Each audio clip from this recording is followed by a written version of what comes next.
Former presidents, vice presidents, and other dignitaries packed the National Cathedral today to remember former Vice President Dick Cheney. Fox 5's Tom Fitzgerald is live outside the National Cathedral tonight. Fitz, we understand President Trump did not attend.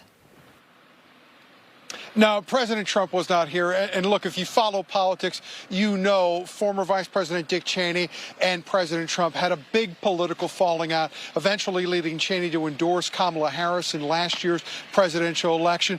Former President Joe Biden was here, as well as former President George W. Bush. But look, even if Dick Cheney had never become a vice president, his place in American history was secure. Think about it. He was a former defense secretary under President George H.W. Bush, and he was also the congressman from Wyoming, its only congressional seat, which was later held by his own daughter. There were tributes far and wide today at the cathedral, coming from his very own doctor, some of his staffers, many of his grandchildren, and of course, former Congresswoman Liz Cheney and the former President of the United States, George W. Bush. Dick was a stoical man, and I doubt he left his life with any complaints about the time given to him or its end. He was also a grateful man. He spent his life studying the history of our great republic.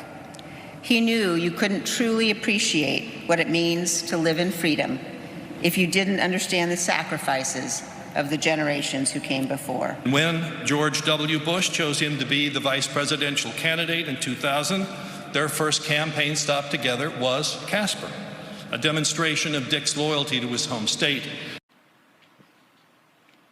Of course, this ceremony today for the former vice president also was a stark reminder politically of the old guard of the Republican Party and the new guard that is now running the Republican Party, even in spite of that fraction that's been underway between the Cheneys and the current White House. A lot of people today said that this ceremony reflected the man they knew and also a lot of his own hopes for the future of the GOP. This was a day of remembrance for a man, and the attendees inside the National Cathedral were very much reflective of a different era and a different ideology. This was a personal day. I think his legacy is going to live on forever, and we're kind of going through some iterations right now. But I think if we fast forward 10 or 20 years, we'll be in a good spot, I hope.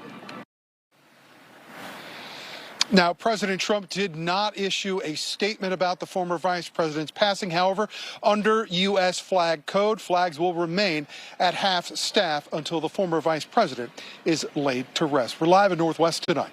We'll send it back to you.